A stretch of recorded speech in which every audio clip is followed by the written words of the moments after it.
नमस्कार साथियों, PCS Ganga online channel में आप सभी मित्रों का स्वागत है। आज हम लोग संविधान निर्माण, संविधान क्या है, संविधान निर्माण की आवश्यकता क्यों पड़ी, संविधान निर्माण का संक्षिप्त इतिहास तथा संविधान निर्माण के लिए प्रस्तावना और संविधान क्या है, इसके मुख्य लक्षण क्या हैं, इन सभी बिंदुओं पे चर्चा करेंगे। आप लोगों से निवेदन है कि कम से कम वीडियो को पूरा देखा करिए। आप लोगों को जब कोई अच्छी जानकारी निःशुल्क उपलब्ध हो तो इतना तो आप लोग कर ही सकते हैं कि सुबह शाम दोपहर जब भी समय मिले तो वीडियो पूरा देखिए। एक एक वीडियो में आपको 20 से कम 30 क्वेश्चन उपलब्ध कराए जाते हैं। एक एक वीडियो में यह प्रयास किया जाता है कि 20 से 25-30 क्वेश्चन आपको उपलब्ध हों।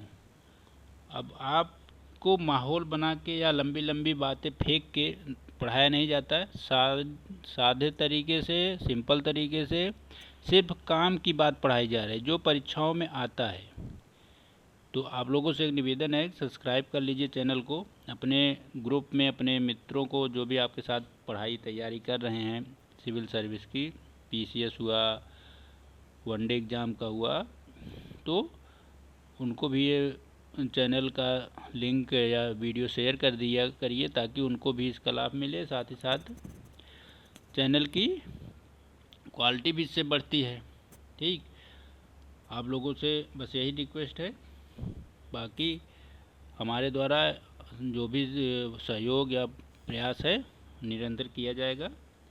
मेरा प्रयास है पीसीएस 2026 और अभी हाल ही में आरओ 2023 का रिज़ल्ट आया, तो आरओ फिर से 2026 में वैकेंसी आएगी, जिसका एग्ज़ाम पीसीएस प्री तो दिसंबर में है, लेकिन आरओ प्री पीसीएस के बाद सुनिश्चित है कि जनवरी या फरवरी में प्री होगा, लेकिन वैकेंसी इसी साल आएगी और अच्छी खासी मात्रा में। पीसीएस में तो लगभग मान चलिए कि इसमें 600 से कम पद नहीं रहेंगे और आरओ में भी आरओ जोड़ के 400 पद से कम नहीं रहेंगे। तो आप लोगों को लग जाना चाहिए। दोनों परीक्षाएं बहुत महत्वपूर्ण हैं और दोनों का सिलेबस लगभग सेम है। याद रखिएगा, प्री के लिए यहाँ भी 150 क्वेश्चन पढ़ने हैं जीएस के, यहाँ भी 140 क्वेश्चन पढ़ने हैं। बस आरओ के लिए 60 क्वेश्चन हिंदी पढ़ना है। यहाँ पे दूसरा पेपर सीसेट आपको क्वालिफाई करना है।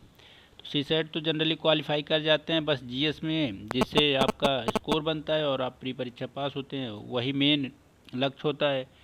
यहाँ पे दोनों के नंबर जुड़ते हैं तो दोनों के बारे में 150 और 140 क्वेश्चन के जीएस के लिए आपको सभी सब्जेक्ट के वीडियो निःशुल्क उपलब्ध कराए जाएंगे। दिसंबर से पहले याद रखिएगा सारा सिलेबस कवर किया जाएगा और बड़ी सादगी के साथ गुणवत्तापूर्ण सामग्री उपलब्ध कराएगी। और जब परीक्षा होगी तो आपको पता चलेगा कि इन वीडियो से या छोटे छोटे प्रयासों से कितने अच्छे प्रश्नों को टच किया गया है, उन्हें बताया गया है और काम की बातें लाभदायी रही। तो शुरू करते हैं। संविधान क्या है? अगर इस संदर्भ में देखें तो क्या है संविधान? संविधान लिखने की आवश्यकता क्यों पड़ी, इन तमाम बातों पर ध्यान दीजिए। मौलिक सिद्धांत क्या है? मौलिक सिद्धांत जो किसी सरकार या शासन कार्य को संचालित करने वाले लोगों के लिए मूलभूत नियम कानून होते हैं। मूलभूत नियमों का संग्रह होता है और यह कानूनी दस्तावेज होता है। इन सब का एक संग्रह होता है। जो भी नियम बनाए जाएंगे शासन संचालन के लिए, उनका एक नियमबद्ध संकलन होता है। हमारे यहाँ कैसे है, एक अनुच्छेद से लेकर 395 अनुच्छेद एक क्रमागत रूप से लिखे गए हैं और सभी कार्यों का निरूपण बड़ी स्पष्टता के साथ किया गया है। तो संविधान किसी भी क्षेत्र का सर्वोच्च कानून होता है। किसी भी देश का, किसी भी राज्य का सर्वोच्च कानून होता है। याद रखिएगा, मान लीजिए भारत है तो इसका सर्वोच्च कानून क्या है? संविधान है। अन्य सभी कानूनों को संविधान के अनुरूप होना पड़ता है। हमारे यहाँ याद रखिएगा, जो भी कानून बने हैं 1947 के पश्चात, सभी का लिंक आप देखेंगे तो संविधान से ही है। चाहे उत्तराधिकार के नियम हो, महिला सुधार हो, विधवा पुनर्विवाह हो, जो भी बने, चाहे मानवाधिकार आयोग का गठन हो, सबका निचोड़ भारतीय संविधान में ही निकल के आता है। ठीक, संविधान तो मान लीजिए जिस संविधान से संबंधित जो प्रावधान होते हैं उन्हें हम संवैधानिक नियम कहते हैं, लेकिन संविधान के आधार को लेके जो विधियां बनाई गई हैं पर संविधान में वर्णित नहीं है, उन्हें क्या कहा जाता है? सांविधिक नियम कहा जाता है।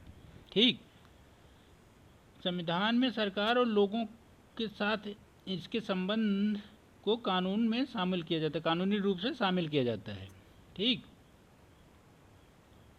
संविधान एक मौलिक सिद्धांतों या स्थापित उदाहरणों का एक प्रारूप है जिसके अनुसार एक राज्य या अन्य संगठन शासित होते हैं। ये नियम के साथ चलते हैं, मतलब नियमों के आधार पर ही शासन कार्य का संचालन किया जाता है। ठीक,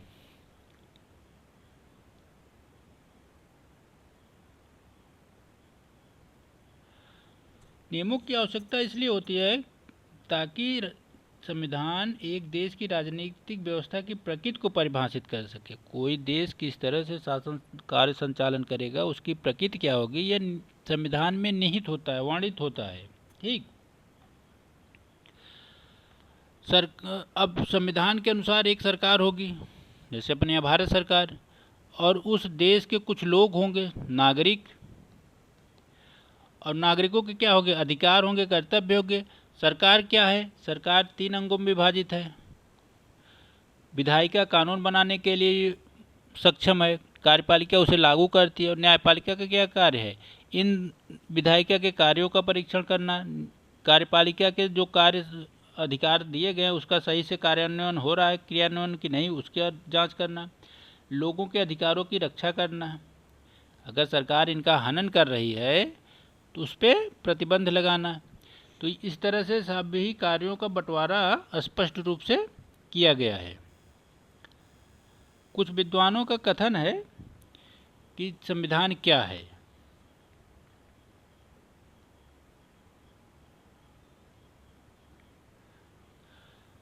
अरस्तु कहता है कि मनुष्य एक सामाजिक प्राणी है। समाज और व्यवस्था के लिए नियमों की आवश्यकता यहीं से जन्म लेती है। जब मनुष्य होगा, मनुष्य का समाज होगा, तो कुछ नियम होने चाहिए शासन संचालन के लिए। समाज में नियम रहेंगे तभी कार्यों का संचालन सुचारू रूप से होता है। लिकाक विद्वान क्या कहते हैं? किसी राज्य के ढांचे को उसका संविधान कहते हैं। जो राज्य, कोई देश है, उसका जो शासन संचालन का ढांचा है, प्रारूप है, वही संविधान है, बुनियादी संरचना। ब्राइस क्या कहते हैं? यह उन नियमों का योग है जो सरकार का स्वरूप और नागरिकों के अधिकार को तय करता है। अधिकार और कर्तव्यों का समूह है। साथ ही साथ डायसी क्या कहते हैं? प्रोफेसर डायसी, यह उन नियमों का संग्रह जिनका राज्य की संप्रभु सत्ता के प्रयोग या वितरण पर प्रभाव पड़ता है। संप्रभुता की बात करते हैं। ठीक, जब द्वितीय विश्व युद्ध समाप्त हुआ, भारत स्वतंत्र हुआ, तो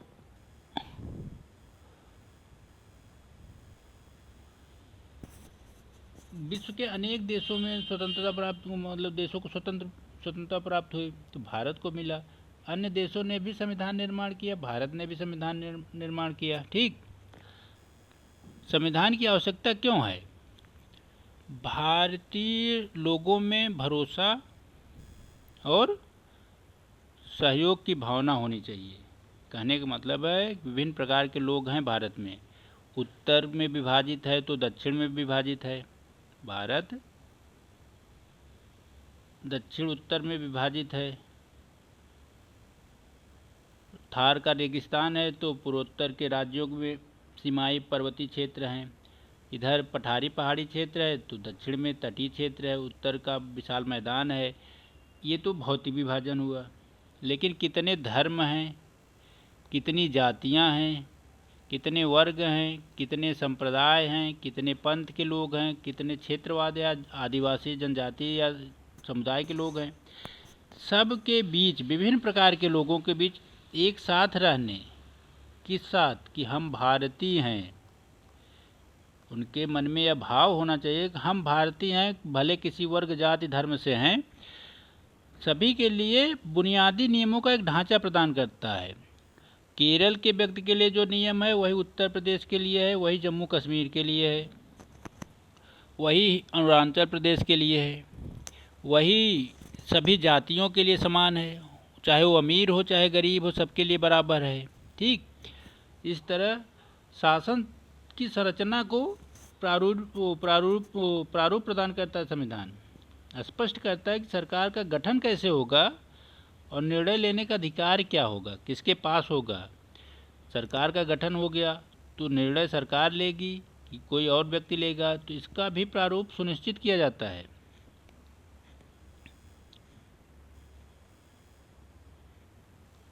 शक्तियों पर सीमा भी लगाई जाती है। देखिए, विधायी शक्ति विधान बना सकती है, कार्यपालिका उसे लागू करती है, कार्य करती है उसी के अनुसार, और न्यायपालिका क्या करती है, सरकार के अधिकारों को सीमित करती है कि तुम मनमानी नहीं कर सकते।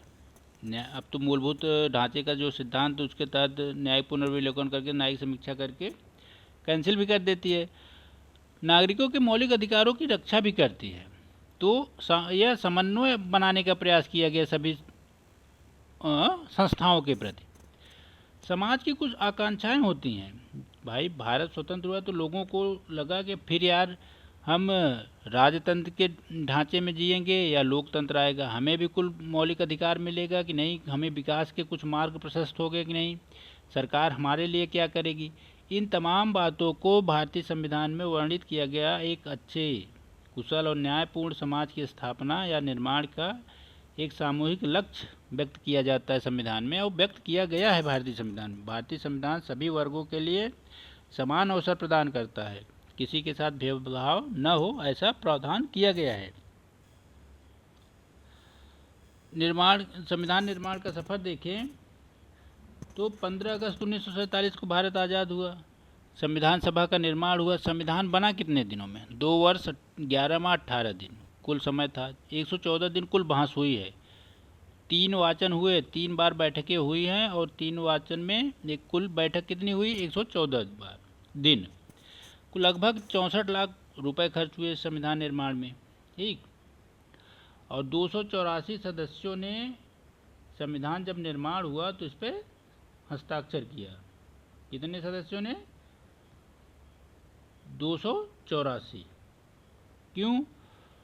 क्योंकि इस समय जब संविधान सभा का गठन हुआ था पहली बार तो 389 थे, लेकिन पाकिस्तान का विभाजन नहीं हुआ था 9 दिसंबर 1946 को। ठीक, जब पाकिस्तान को विभाजन होता है तो सदस्यों की संख्या कम हो जाती है, और जितने सदस्य थे उतने भी 299 के समथिंग पूरे नहीं हस्ताक्षर करते। जो उपस्थित होते हैं उस समय, उस दिन, वही हस्ताक्षर करते हैं, जिसमें 15 महिलाएं थी। याद रखिएगा, ये कई बार पूछा गया है, कितनी महिलाएं थी? 15 थी। ठीक, जुलाई 1945 में ब्रिटेन द्वारा कैबिनेट मिशन योजना भेजी गई, जिसके तहत संविधान निर्माण का मार्ग प्रशस्त हुआ। 9 दिसंबर 1946 को अंतरिम सरकार के गठन की बात कही गई। 11 दिसंबर को संविधान सभा के अस्थायी अध्यक्ष कौन बने थे? 9 को सत्यप्रसाद सिन्हा, और 9 को बन जाते हैं डॉक्टर राजेंद्र प्रसाद अस्थायी अध्यक्ष।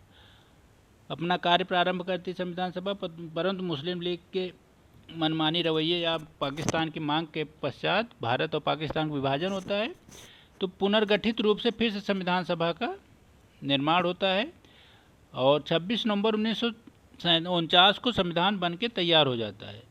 तो इसी समय 284 सदस्य हस्ताक्षर करते हैं। कब? 26 नवंबर को। तो 26 नवंबर को कुछ प्रावधान लागू भी कर दिए जाते हैं, लेकिन पूर्ण रूप से संविधान हमारा लागू हुआ 26 जनवरी 1950 को। ठीक, 26 जनवरी 1950 को संविधान पूर्ण रूप से लागू हुआ है। अब संविधान में प्रावधान कहाँ कहाँ से लिए गए ये देखेंगे हम लोग। ठीक,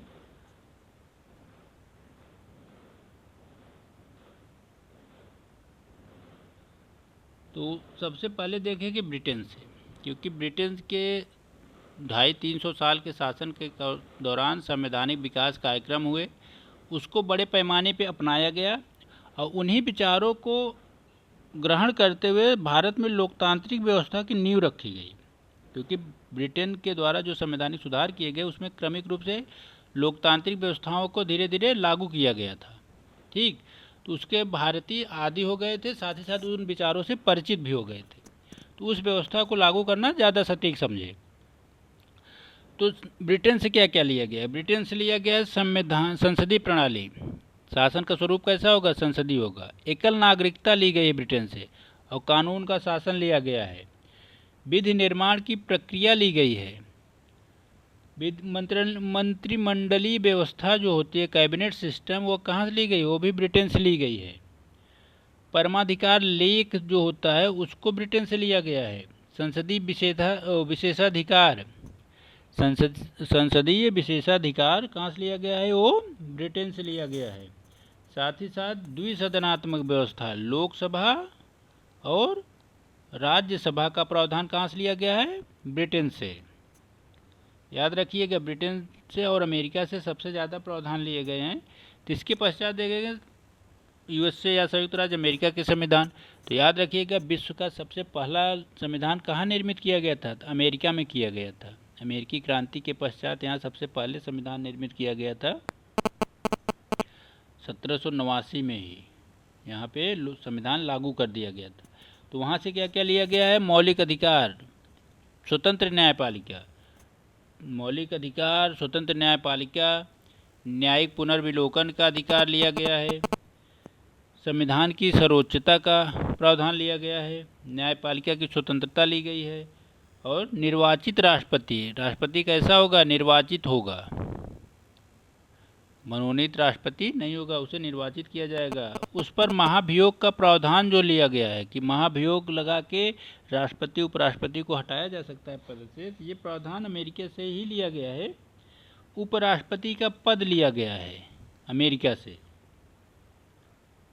साथ ही साथ उच्चतम न्यायालय, supreme court plus high court, उच्च न्यायालय के न्यायाधीश को हटाने का जो प्रावधान है, जो विधि है, उसको भी अमेरिका से लिया गया है।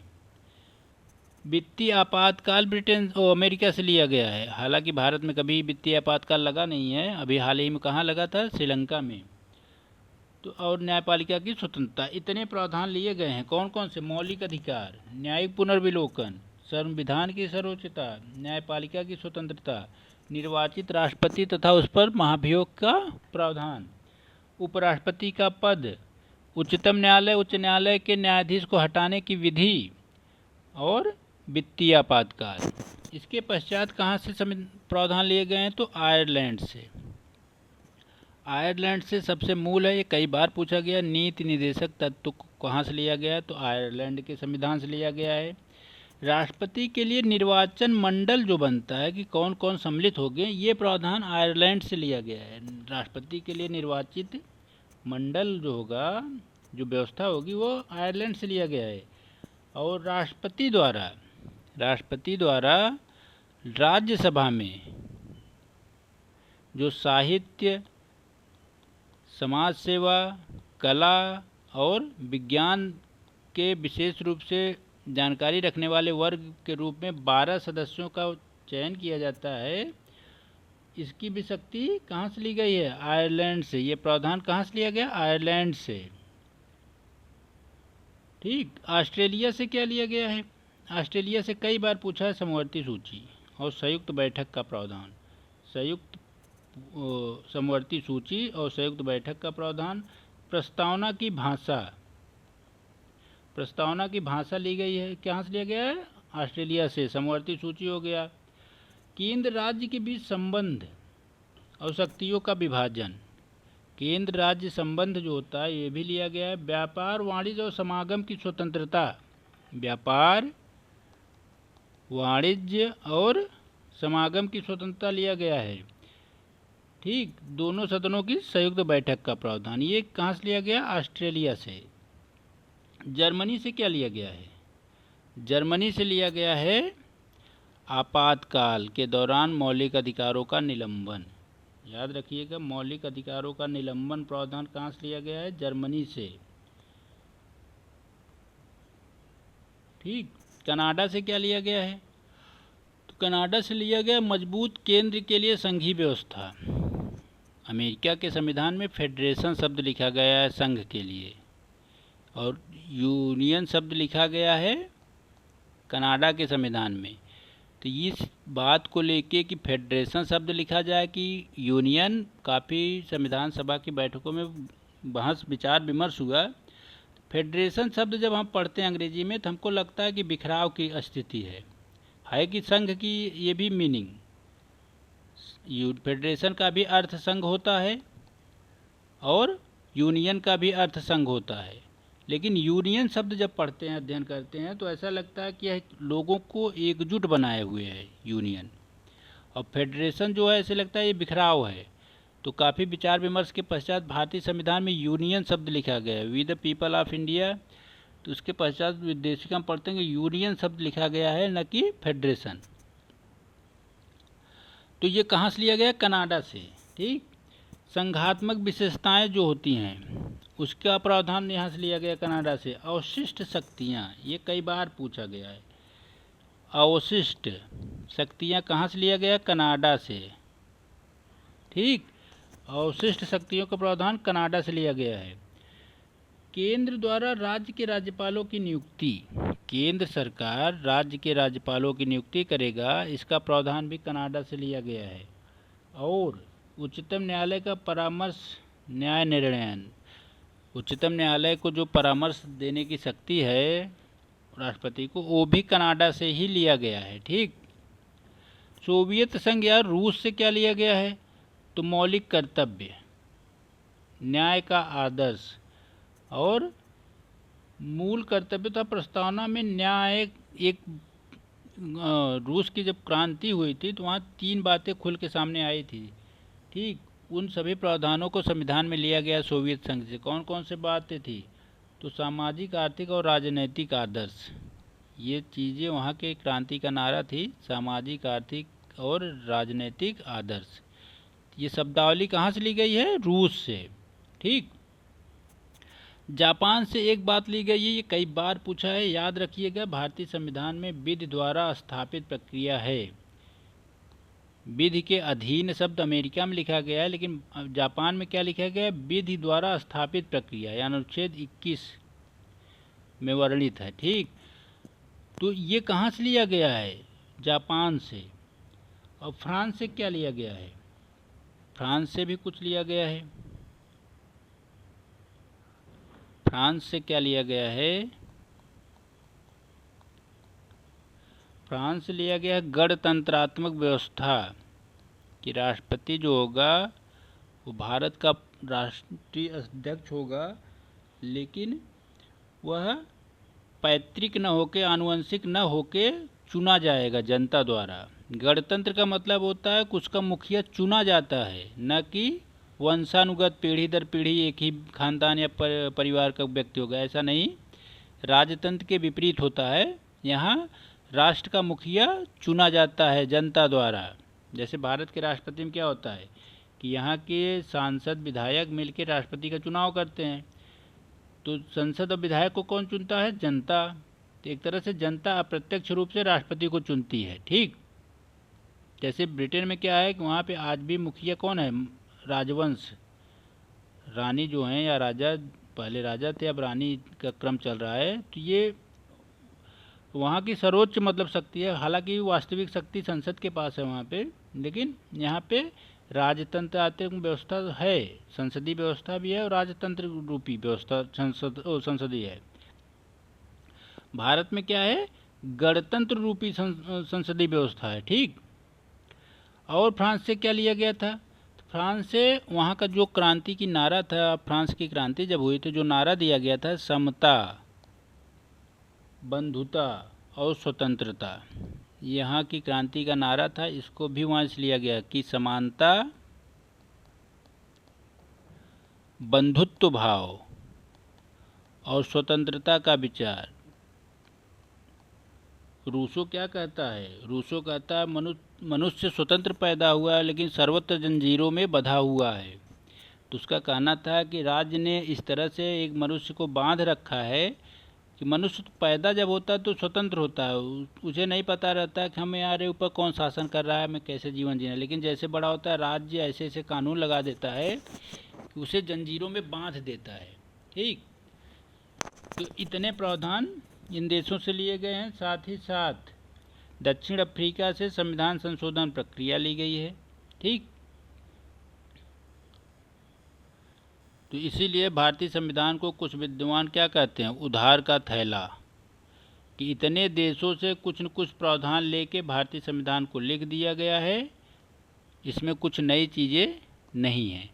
तो इसका जवाब अम्बेडकर जी कहते हैं कि ये बात सही है कि हमने कई देशों से संविधान के कुछ तत्व ग्रहण किए हैं, लेकिन हमने उसी तत्वों को ग्रहण किया जो भारतीय शासन व्यवस्था को संचालित करने के लिए सबसे आदर्श हो।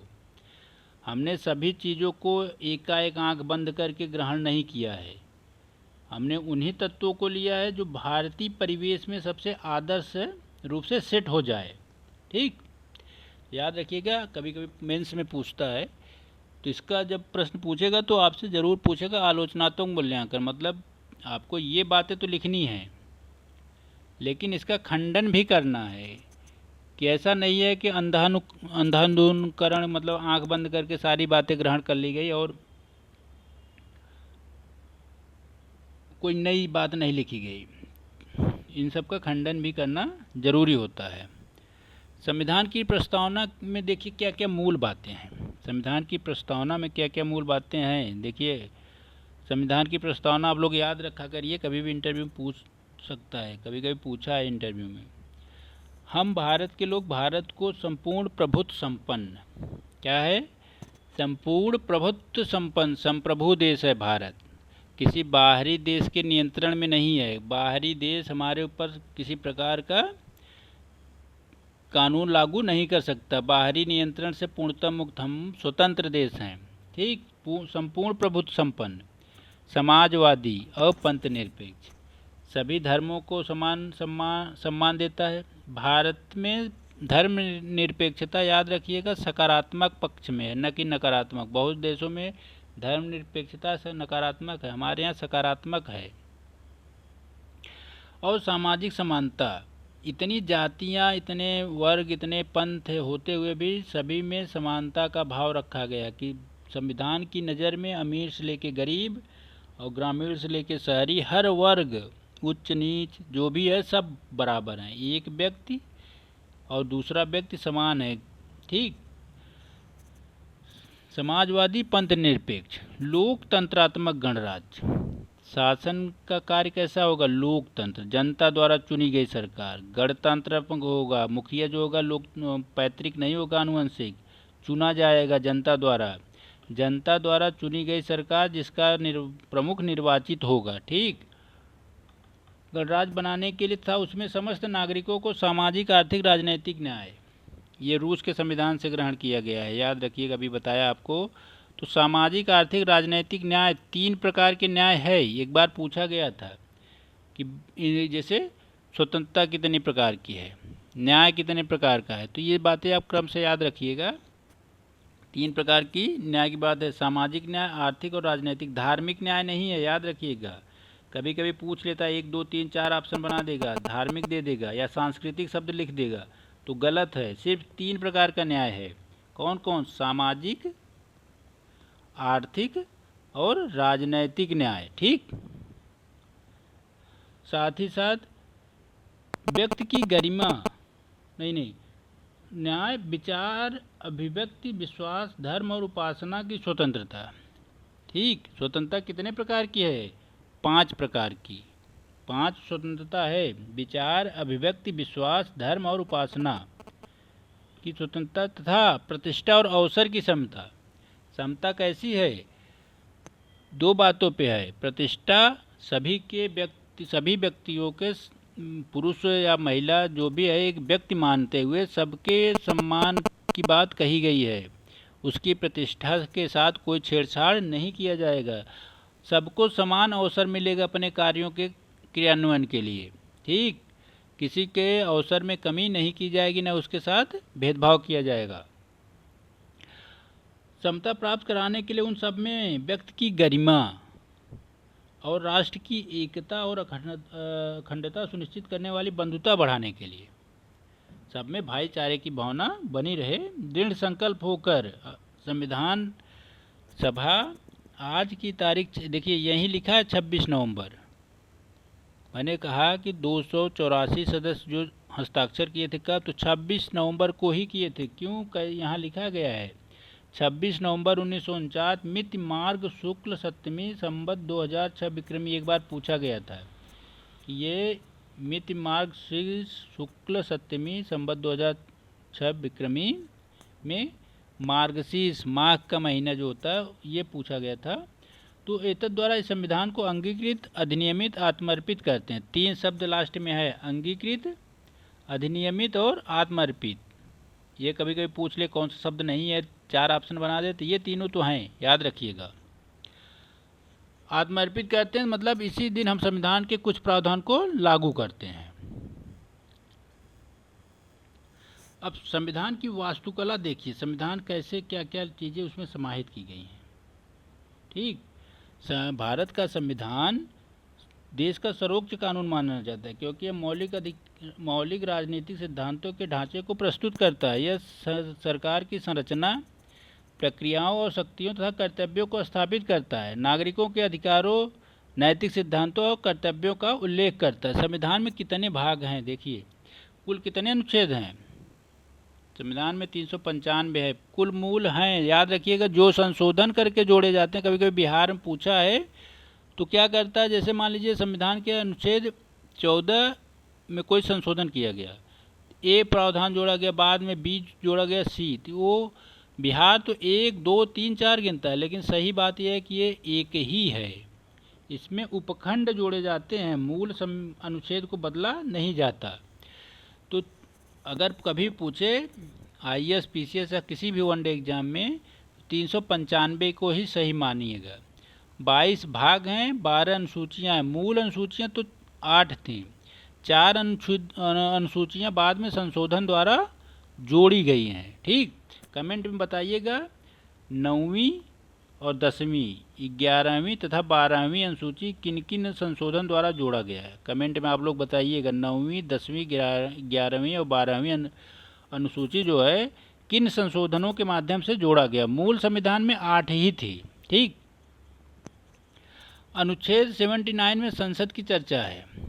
यहाँ पे संसद की चर्चा की गई है और बताया गया कि संसद में है कौन कौन।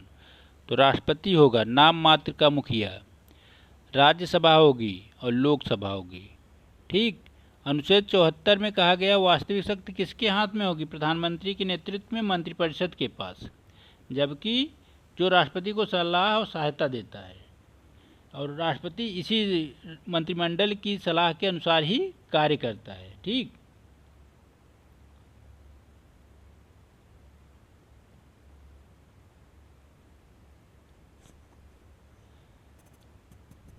संविधान की अनुसूचियों पर अगर नज़र रखें तो पहली अनुसूची क्या है? संघ और राज्यों के क्षेत्रों का वर्णन। दूसरी अनुसूची में क्या है?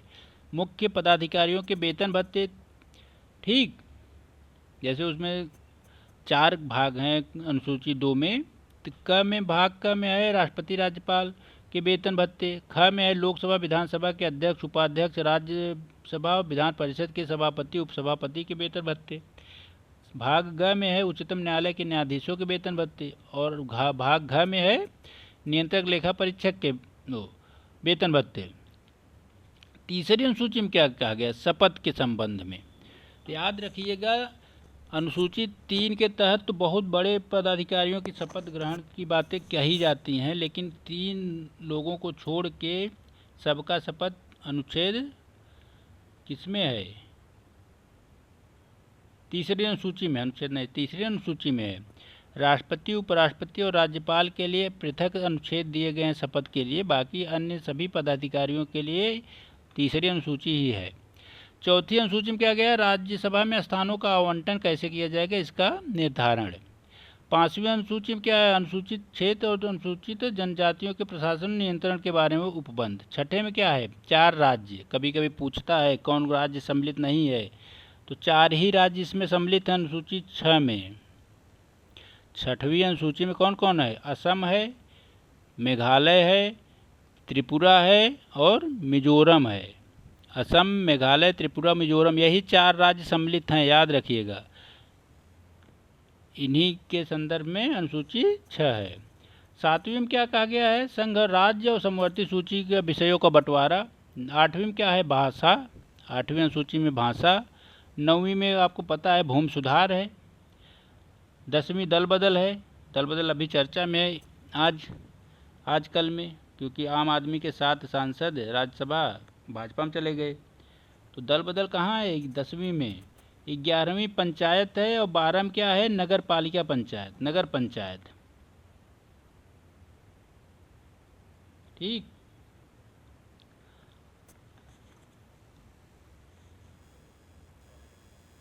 ये आपकी अनुसूची हो गई। अनुसूची पहला, संघ और राज्य क्षेत्र।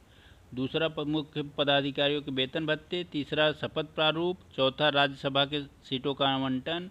5वां, अनुसूचित क्षेत्र जनजातियों के प्रशासन। 6ठा, असम, मेघालय, त्रिपुरा, मिजोरम। आप समझ लीजिए, आपको भुलाए न, अमेत्रिमी,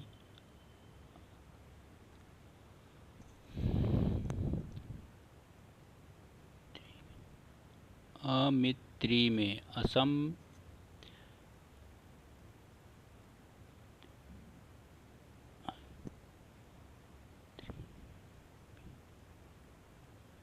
असम हो गया आपका। अगर मैप में देखेंगे तो असम बीचों बीच है, उसके नीचे है मेघालय,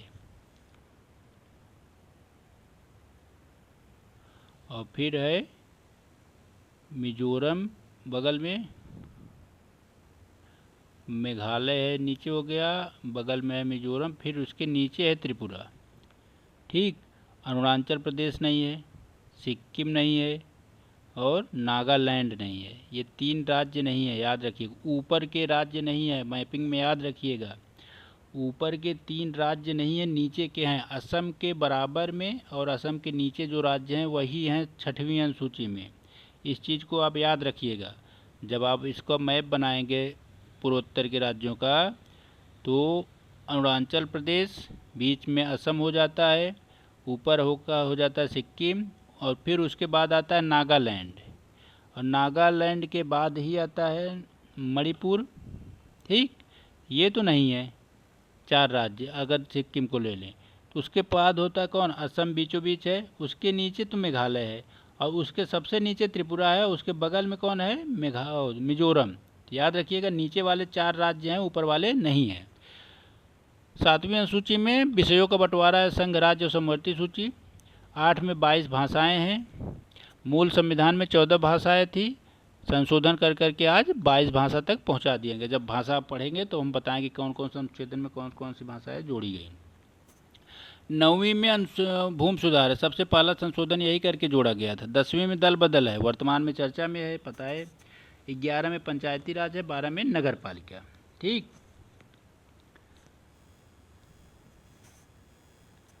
संतुलन का मास्टरपीस मुख्य लक्षण, जैसे देखिए, एक स्वतंत्र न्यायपालिका और सर्वोच्च न्यायालय जो इन शक्तियों के बीच विवादों का अंतिम स्तंभ है, मध्यस्थ है। स्थिर लेकिन समय के साथ बदलने में सक्षम, आंशिक कठोर, संघीय ढांचा, मौलिक अधिकार, आंशिक लचीला, मजबूत केंद्र, मौलिक कर्तव्य। राज्यों को शक्ति है लेकिन संकट में केंद्र सर्वोच्च हो जाता है, मतलब एकात्मक शक्ति। नागरिकों की स्वतंत्रता के लिए राष्ट्रपति के प्रति जिम्मेदारी है। ठीक, देखिए, भारतीय संविधान हाथ से लिखा गया था, उस समय इतने टाइपिंग मशीनें थी लेकिन टाइप नहीं किया गया है।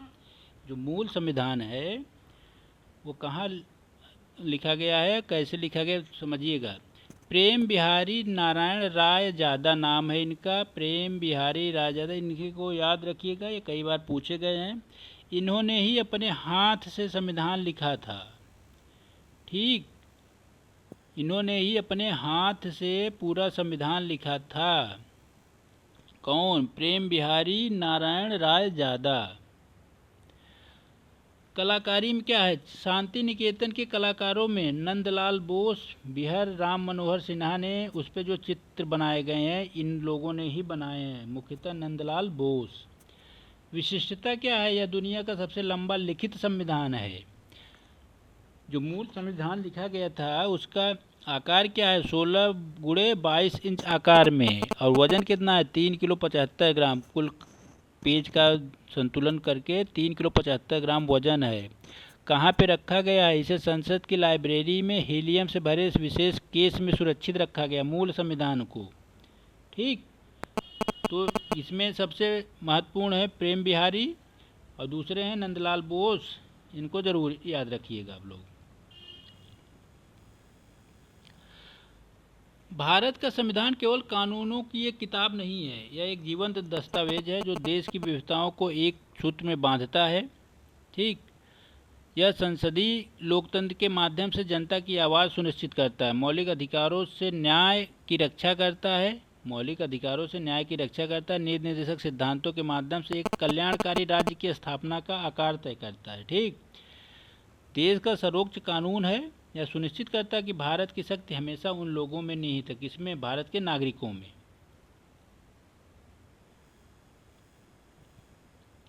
राधा कृष्णन क्या कहते हैं संविधान सभा के संदर्भ में, हमारे बहुत बड़े फिलासफर थे भारत के।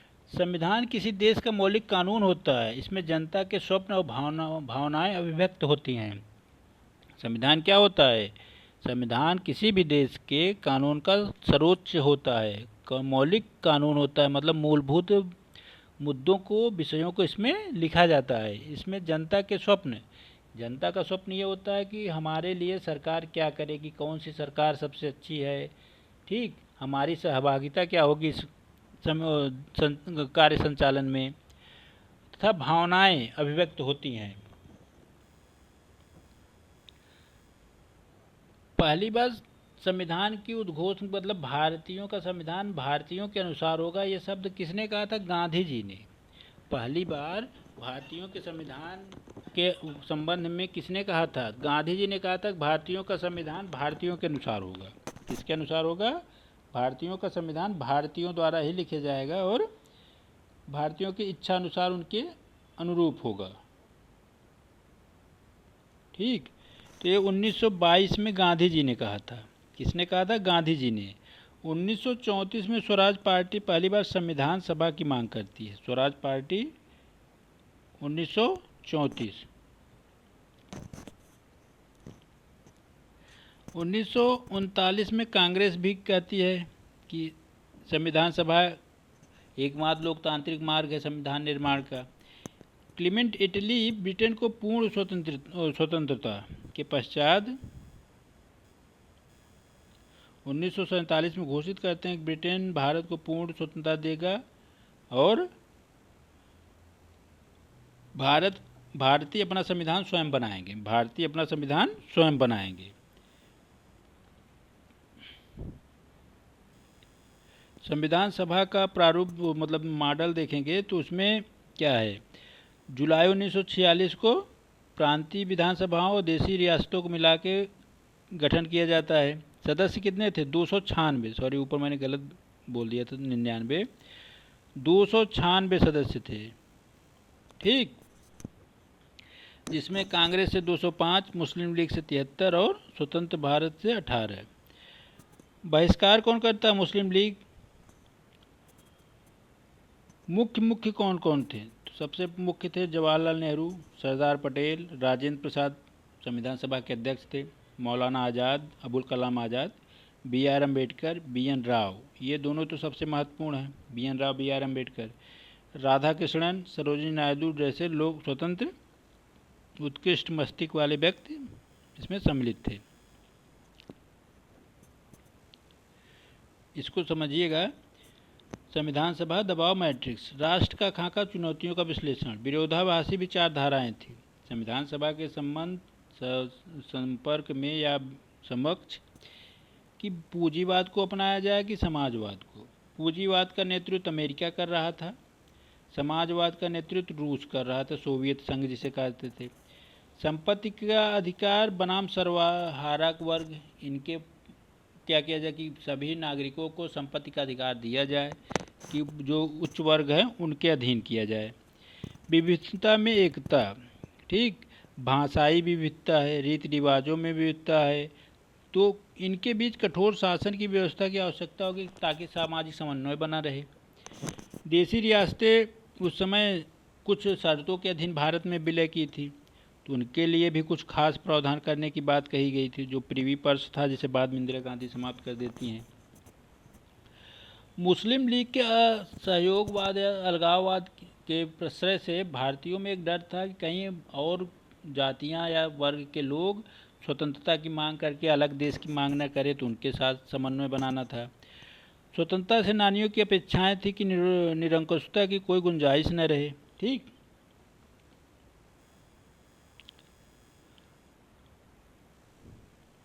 अब बना कैसे? पूर्णतया स्वतंत्र और संप्रभु गणराज्य बनाया गया भारत को। राज्य की शक्ति का मूल स्रोत किसे कहा गया? जनता, हम भारत के लोग, मतलब भारत के नागरिक ही संपूर्ण शक्ति का स्रोत हैं।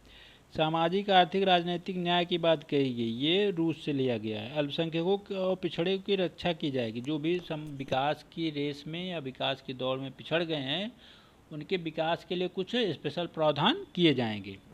विश्व शांति और मानव कल्याण को प्रमुखता दी जाएगी। 13 दिसंबर को 1946 को जवाहरलाल नेहरू ने उद्देश्य प्रस्ताव प्रस्तुत किया था और 22 जनवरी 1947 को स्वीकृत कर लिया गया था। यही उद्देश्य प्रस्ताव बाद में चल के क्या बनता है? प्रस्तावना, ठीक। तो 13 दिसंबर को प्रस्तुत करते हैं। 9 दिसंबर को संविधान सभा गठित होती, 11 को अस्थायी अध्यक्ष बनते डॉक्टर राजेंद्र प्रसाद, 9-13 को उद्देश्य प्रस्ताव प्रस्तुत किया जाता है।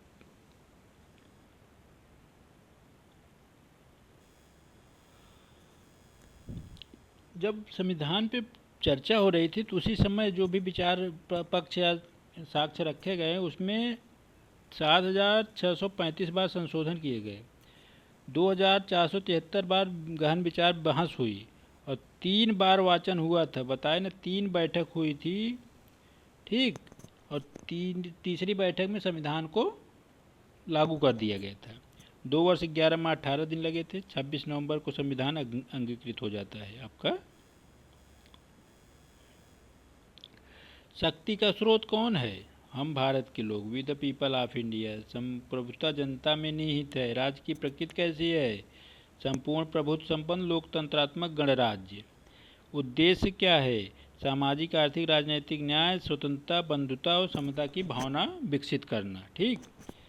ये सब आपके मुख्य परीक्षा के लिए बहुत महत्वपूर्ण होते हैं, याद रखिएगा इन चीज़ों को। संविधान विश्व का सबसे लंबा संविधान है, सबसे विस्तृत ब्रॉड संविधान है। क्या है? क्यों? यहाँ 395 अनुच्छेद हैं, 22 भाग हैं, 8 अनुसूचियाँ हैं, बाद में 12 अनुसूचियाँ हो गई। जब कुछ देशों में क्या हुआ, केंद्र का अलग का संविधान है, राज्य का अलग, लेकिन भारत में क्या किया गया है? केंद्र, राज्य और मतलब ग्रामीण प्रशासन सब के लिए एक ही संविधान लिखा गया। तो इसलिए संविधान में सभी प्रावधानों को वर्णन करते हुए विश्व का सबसे बड़ा संविधान बनता है। अंबेडकर जी का कहना था कि भारत की भूमि मूलतः अप्रजातांत्रिक है। प्रशासन की रूपरेखा निर्धारित करने के लिए विधानमंडलों पर भरोसा नहीं किया जा सकता। केंद्र और राज्यों का विस्तार है। ऐतिहासिक विरासत को भी इसमें वर्णित किया गया है। अधिकारों और नीति निर्देशक तत्वों का स्पष्ट वर्गीकरण किया गया है।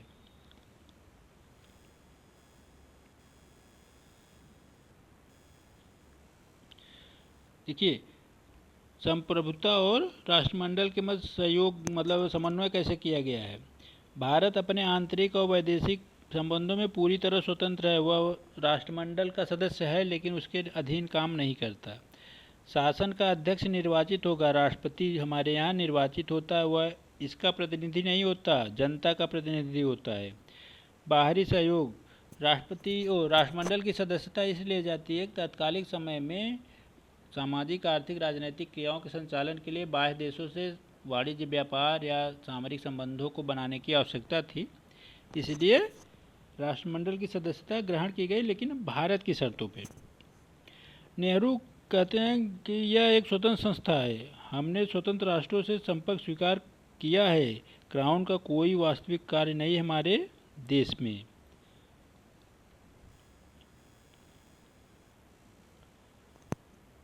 संसदीय स्वरूप कहाँ से आधारित है? ब्रिटेन से, लेकिन भारतीय परिस्थिति के अनुकूल है ये, न कि ब्रिटेन की सिचुएशन के आधार पे है।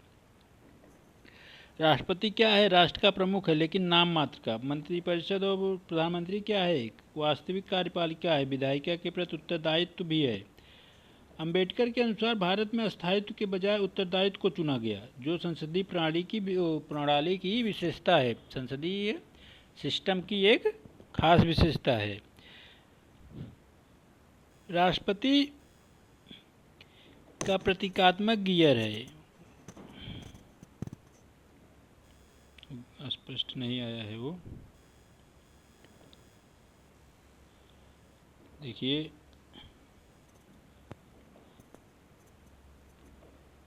संघात्मक बनाम एकात्मक लक्षण। देखिए मुख्य बातें हैं, संघात्मक बनाम एकात्मक लक्षण। लिखित संविधान है संघात्मक व्यवस्था में सर्वोच्च संविधान है। यही सभी विधियों का स्रोत कौन है? संविधान। केंद्र और राज्यों के बीच शक्तियों का स्पष्ट विभाजन है, स्वतंत्र न्यायपालिका है। एकात्मक में क्या है? एकल नागरिकता, शक्तिशाली केंद्र है, कुछ मामलों में शक्तियों का केंद्र में अधिक विस्तार पाया जाता है। संकट काल में आपातकाल तो केंद्र पे विस्तारित हो जाता है, केंद्र को सभी शक्तियाँ मिल जाती हैं। केसी वेयर कहते हैं भारत का संविधान अर्धसंघात्मक है। क्या है? अर्धसंघात्मक।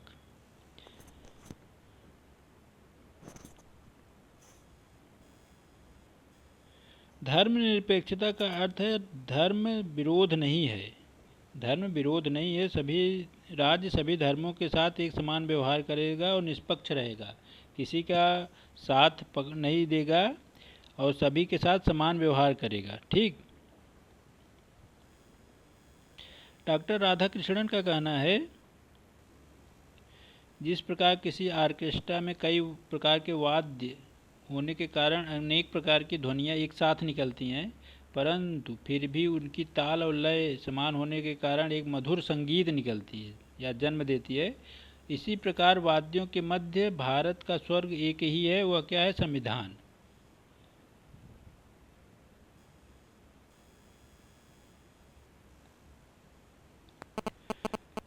जन कल्याणकारी राज्य कैसे है? तो नीति निर्देशक तत्वों के माध्यम से। उद्देश्य केवल राजनीतिक न्याय नहीं बल्कि सामाजिक आर्थिक न्याय को भी सुनिश्चित करना है। ठीक।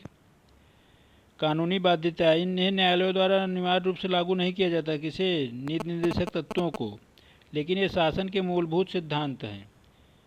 गांधीवादी प्रभाव है, ग्राम पंचायत, कुटीर उद्योग, विकास, गोवंश की रक्षा और मद्य निषेध, ये गांधीवादी मूल्यों की देन है। गांधी जी इन पे ज़्यादा ध्यान देते थे।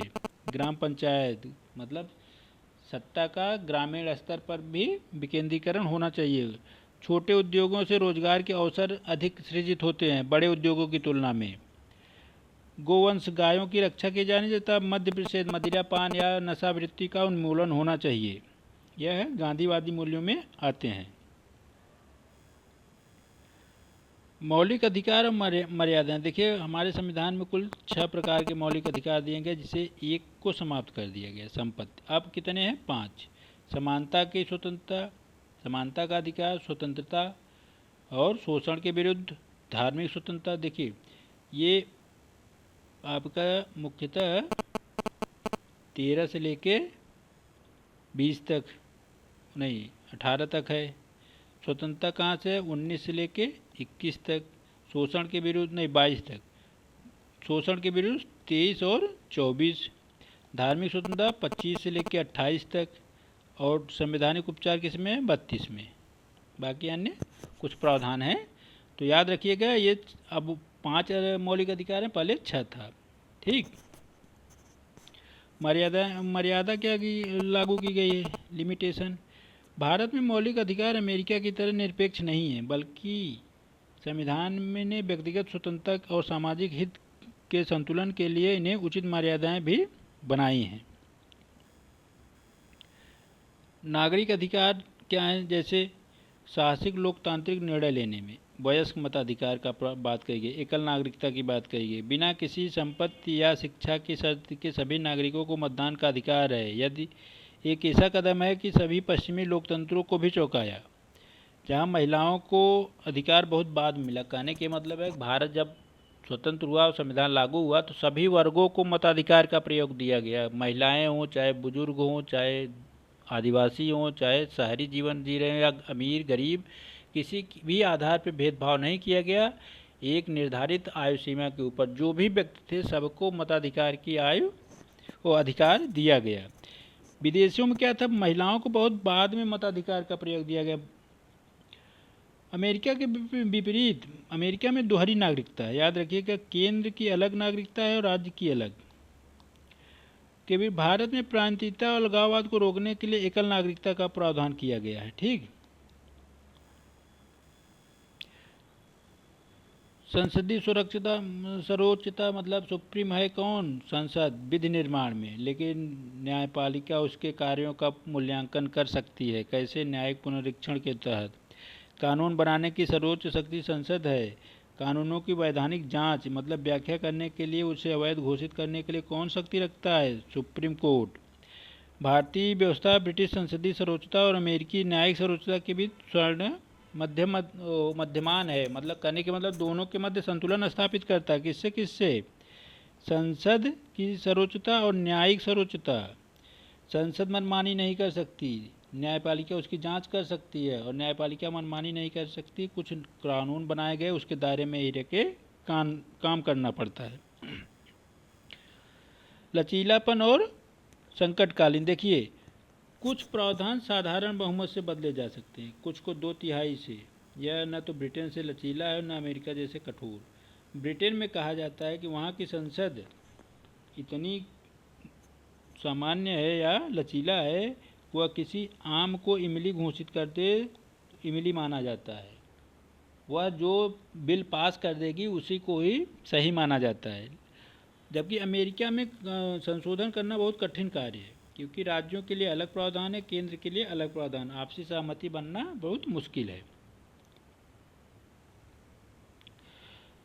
संविधान में 3 प्रकार के संशोधन लिखे गए हैं, याद रखिएगा, कई बार पूछता है। तो कुल 3 प्रकार के हैं, लेकिन 368 के तहत 2 ही प्रकार के संशोधन हैं। आप लोग ध्यान दीजिएगा, 368 के तहत सिर्फ 2 प्रकार के संशोधन है, लेकिन संविधान में 3 प्रकार के संशोधन की बात कही गई है। साधारण बहुमत, 2/3 और 2/3 के साथ साथ राष्ट्रपति की आधे राज्यों से अधिक का अनुसमर्थन। राज्यों की बात जब कही जाती तो दूसरा और तीसरा तो 368 में है। साधारण बहुमत की चर्चा अनेक अनुच्छेदों में की गई है, वह 368 के तहत नहीं आते।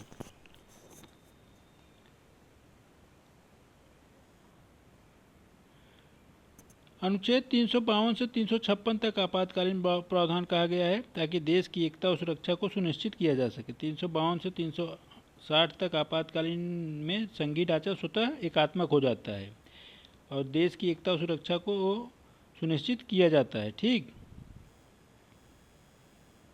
अब जैसे कहा जाता है कि अनुभवों का लाभ है संविधान की, उधार का थैला या बुद्धिमत्तापूर्ण संकलन। ठीक, तो ब्रिटेन से संसदीय प्रणाली, विधि का शासन, आयरलैंड से नीति निर्देशकता, अमेरिका से मौलिक अधिकार, न्यायिक स्वतंत्रता, कनाडा से शक्तिशाली केंद्र और वाला राज्य संघ। तो BN राव इसके संबंध में क्या कहते हैं, अम्बेडकर की लाइन है, आप लोग तो कई बार उसको पढ़ सकते हैं किताबों में, लेकिन अब BN राव को देखिए। BN राव का कहना है, ये चीज़ें ज़्यादा प्रमाणित करेंगी मुख्य परीक्षा में अगर लिखेंगे। दूसरे देशों के अनुभवों का लाभ तो उठाया गया है, अथवा हमारे अतीत से लाभ उठाना बुद्धिमत्ता का मार्ग है। भाई देखिए, शासन की संसदीय व्यवस्था, लोकतांत्रिक व्यवस्था तो भारत में बहुत पहले से रही है, प्राचीन काल से। लेकिन कुछ नियमों को जब यहाँ से लिखा जा गया विदेशों द्वारा, तो नियम तो सामान्य सार्वकालिक होते हैं, सार्वभौमिक होते हैं, उन्हें बदला तो जा नहीं सकता। जीवन की स्वतंत्रता का अधिकार तो सबके लिए समान है, चाहे वो यूरोपीय हो चाहे भारतीय हो, तो उसे तो संविधान में लिखा ही जा सकता था। चूँकि भारत में जब संविधान लिखा गया तो उससे पहले कई देशों में संविधान लिखे जा चुके थे। ठीक। तो अब उनकी नकल के सिवा कोई और ऑप्शन भी नहीं था। नकल कहते हैं, अगर नकल कहना उचित नहीं है, लेकिन अगर उन प्रावधानों को लागू किया गया वहाँ के देशों से तो वो चीज़ें तो पहले से ही थी। ठीक।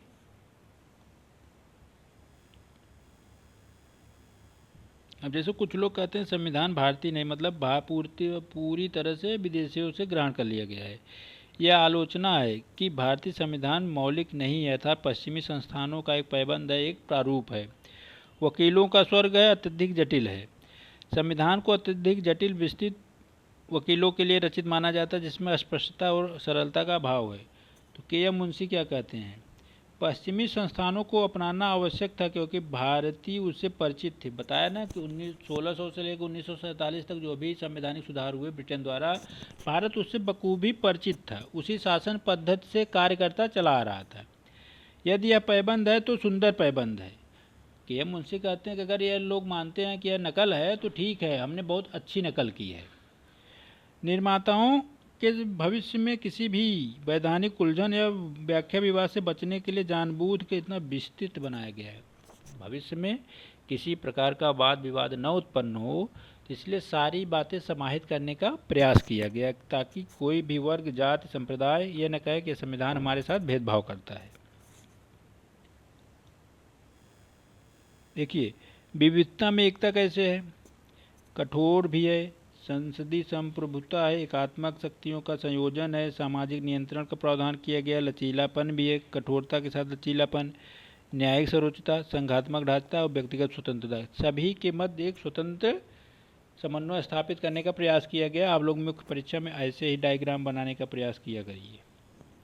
भारतीय संविधान की महानता किसी एक विचार के चरम से नहीं बल्कि चरम सीमाओं के बीच स्थापित किए गए असाधारण संतुलन से है। ठीक, असाधारण संतुलन से है।